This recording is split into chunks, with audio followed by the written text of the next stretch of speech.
We start in the US with President Trump's trade war, because today it has a new target. As of nearly 2 hours ago now, midnight in Washington, 9:30 a.m. in Delhi, most Indian goods imported into the US face a 50% tariff.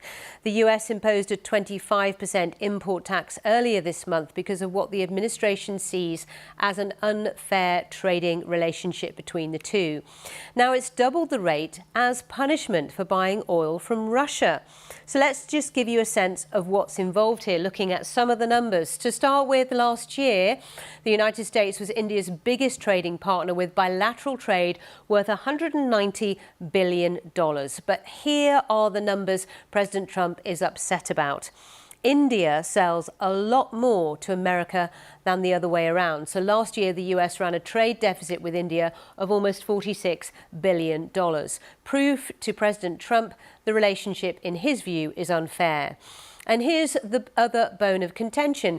India imports most of its oil, last year almost 40% of its crude, from Russia. Well, President Trump is saying India is helping Russia fund the war in Ukraine. Earlier this month, he accused it of not caring how many people in Ukraine are being killed by the Russian war machine.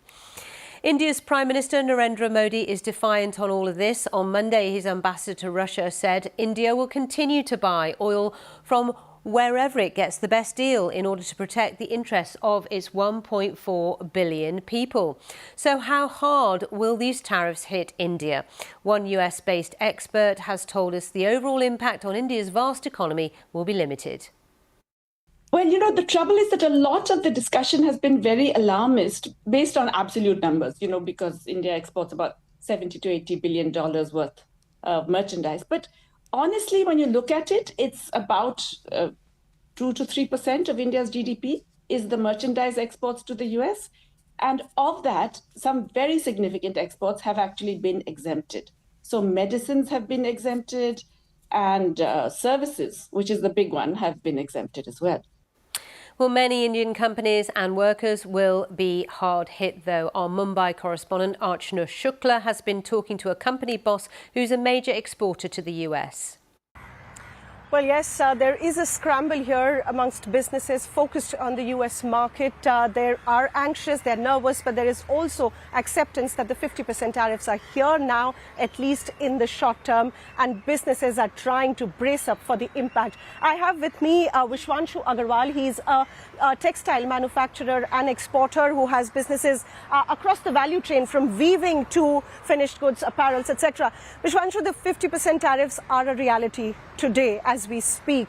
What's really happening on the ground right now when we talk about factories like yours focused on the US market? Sure.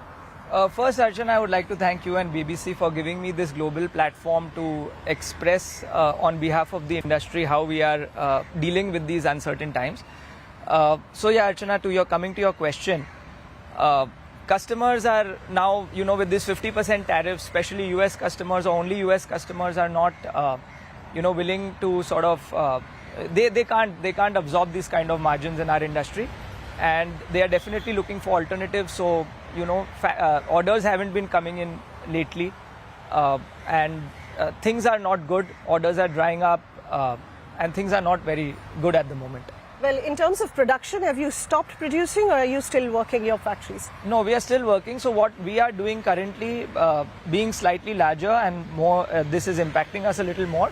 We are offering some discounts to the customers to sort of navigate through these tough times. So we believe eventually that we hope that these tariffs don't continue, at least the second 25%. And I think in the next 5-6 months, if you can absorb these losses, then we can, move forward from there. Right. If these 50% tariffs stay on for longer, what are the contingency plans that you're working with?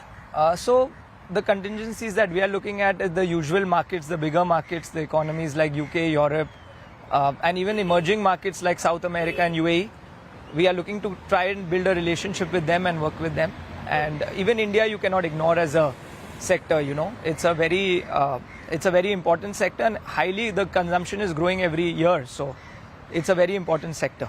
And what are the kind of policy support that the industry, particularly the textile industry, is seeking from the government, especially for small businesses? So one is, Archana, incentives are important. Direct incentives for the exports that we do to the US. They need to help us with increasing that.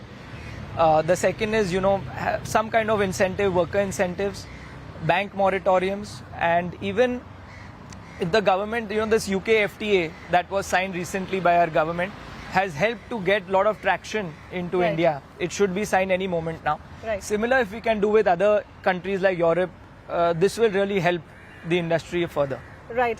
Thank you, Vishwanshu. These are exporters who are looking at alternate markets. They're looking for some policy support, but they also know that in the short term to medium term, the impact that the US drop in business would happen will not be offset. So it will be a major impact, especially for export-driven sectors here in India.